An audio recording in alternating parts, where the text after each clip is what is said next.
পেঁয়াজু বানাতে গেলে ভেঙে যায়, ক্রিস্পি হয় না। যারা এরকম সমস্যায় পড়েন তাদের জন্য আজকের এই রেসিপিটা।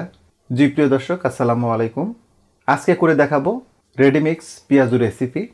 ছোট্ট এই রেসিপিটা আশা করি আপনাদের অনেক ভালো লাগবে। 1 কাপ মতো খেসারির ডাল নিচ্ছি, হাফ কাপ মসুরের ডাল,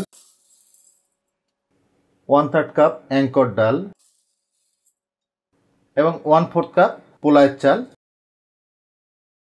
এই যে আমরা চালের গুঁড়োটা দিলাম, এই চালের গুঁড়োটার জন্য পেঁয়াজগুলো খুবই ক্রিস্পি হবে। চাল ডালগুলোকে মিক্স করে নিব। তো এখন এগুলোকে গ্রাইন্ডারে আধ ভাঙা করে নিব। তো পেঁয়াজু রেডিমিক্স রেডি। এখন একটা বাটিতে পেঁয়াজুর সেই রেডিমিক্সটা নিচ্ছি। 1 কাপ মতো পেঁয়াজু রেডিমিক্স নিয়ে নিলাম। রেডিমিক্সটাকে পানিতে ভিজিয়ে রাখতে হবে, এজন্য একটু পানি দিয়ে দিব। হাফ কাপ মতো পানি দিয়ে দিলাম। বেশি পানি দেওয়া যাবে না, বেশি পানি দিলে এটা একদম নরম হয়ে যাবে।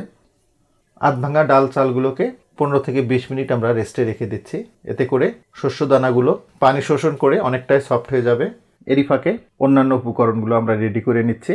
একটা বাটিতে 1 কাপ পেঁয়াজ কুচানো নিচ্ছি। পেঁয়াজটা একদম মিহি করে কুচিয়ে নিতে হবে। যত মিহি হবে পেঁয়াজুটা তত স্মুথ হবে। 5-7টা কাঁচামরিচ একদম মিহি করে কুচিয়ে নিয়েছি।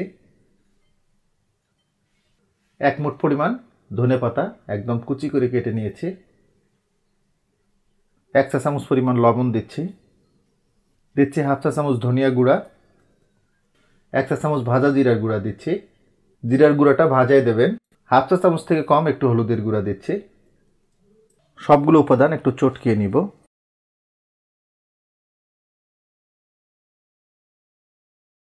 দেখুন সুন্দর করে মাখিয়ে নিলাম।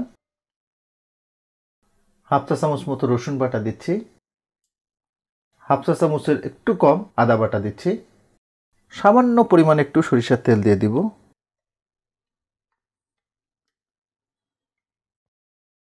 এই তেলটুকু দিলাম, এতে করে পেঁয়াজুর টেক্সচারটা খুবই চমৎকার আসবে।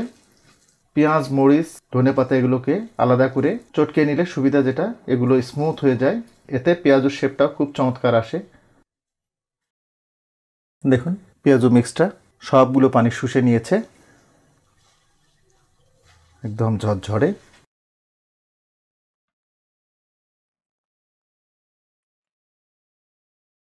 এই পেঁয়াজু মিক্সটাতে যেহেতু চালের গুঁড়া আছে, এটা খুব ক্রিস্পি হবে।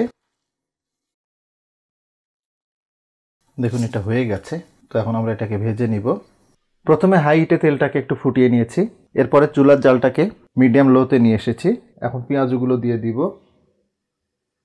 আমি এরকম গোল গোল শেপ দিয়েছি।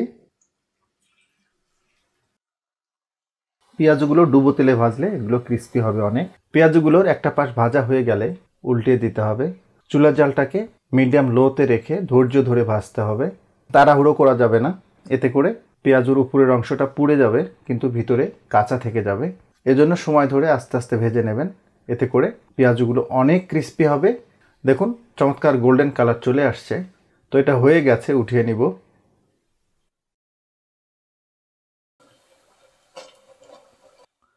দেখুন কত চমৎকার কালার আসছে, তার চেয়ে বড় কথা টেক্সচারটা।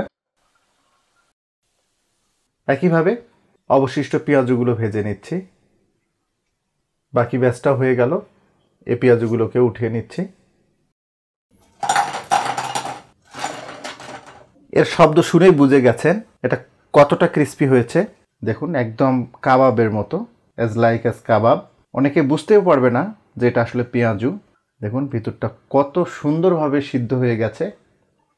রেসিপিটা যদি একটু ভালো লেগে থাকে তাহলে রিকোয়েস্ট করব চ্যানেলটাকে লাইক, শেয়ার এবং কমেন্ট করার জন্য।